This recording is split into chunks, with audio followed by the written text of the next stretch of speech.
Hello guys, on this lecture we will learn how to parameterize our test. As you remember, we couldn't validate the search results on Yahoo because of the assertion string, which is different on Yahoo, different from Google and Bing. And we need to create a test which will be generic enough to know when to use validation string A, when to use validation string B.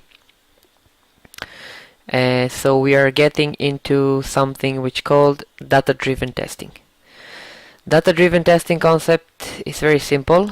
It says I have a lot of descriptions of the same test, and every time I'm executing the same test, I give it different interpretation.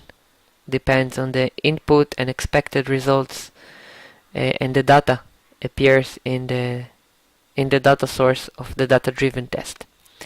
So the first step in order to switch or transform our test into a data-driven test is to parameterize our test, which means expose any parameter or argument or property or input that we want to change during the test or give different interpretation. So let's look on our test. This is very different and will be different between each and every test. It really depends on how do you see your test, what exactly do you want to test, what is your expected. It's about your vision, how your vision of your test look like. So let's see what we have here.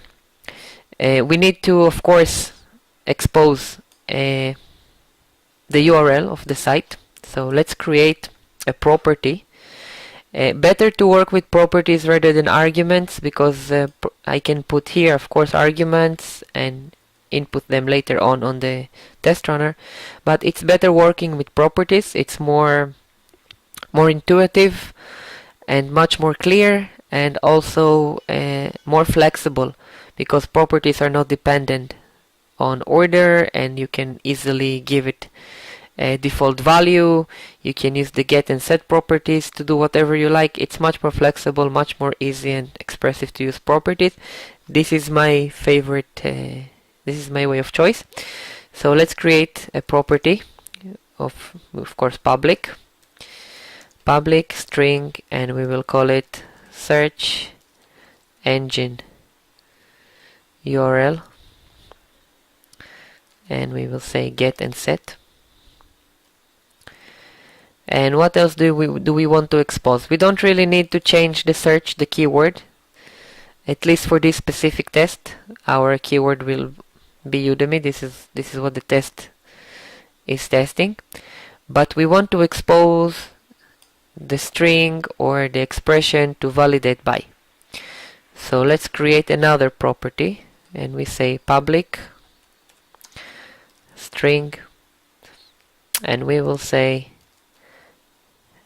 expected pattern.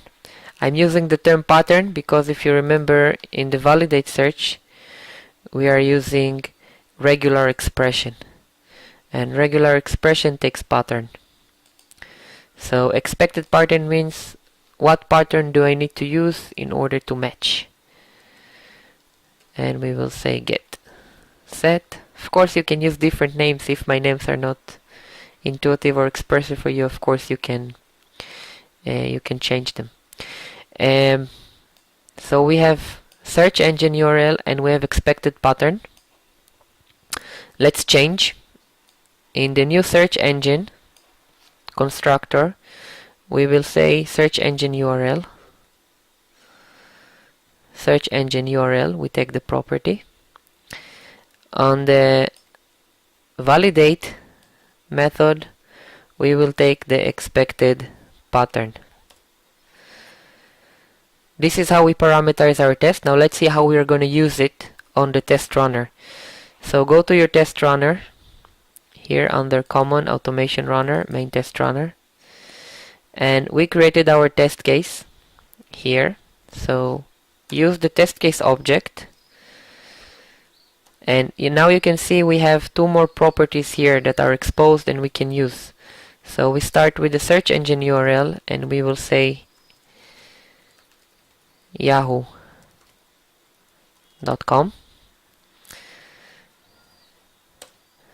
and on the test case dot expected pattern we will leave the same pattern as before. We want the test still to fail because we didn't implement the data driven yet. Now I can change the input data of my test outside of the test in an external external calling of my test. I can inject, so to speak, Yahoo and Udemy, or I can put here Google, I can put here Bing, whatever I like, without really changing the test itself. Now let's run the test and see if it still does the same. Right click on your test, run selected test.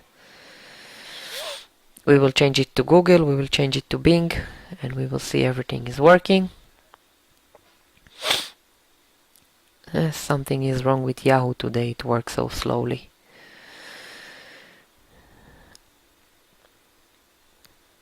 Takes a while for Yahoo today. I think they have a performance issue with this script. Earlier today when I watched it, this script's transferring data. Takes a while. Don't really remember for how long, but interrupting it will make the test to stuck. Let's see if it will release. If not, we will just move to the next one. And we will not. No, okay, never mind. We will move to the other one until Yahoo will fix their problems. Just close it and make cancel. And let's just, for the sample sake, we change it to google.com and right click and run selected test. And now it will call Google.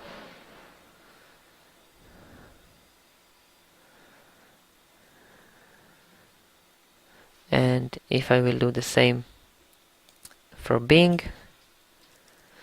you got the point. Run selected test.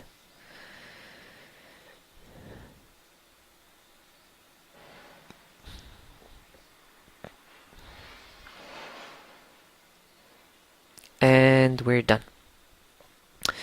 That's it for this lecture, guys. Don't forget to bring back Yahoo here. Yahoo. On the next lecture, we will learn how to implement the mechanism that will dynamically inject these values through a data source. So we have a lot of work to do, before this test is completed. So thank you very much for watching, guys, and I will see you on the next lecture.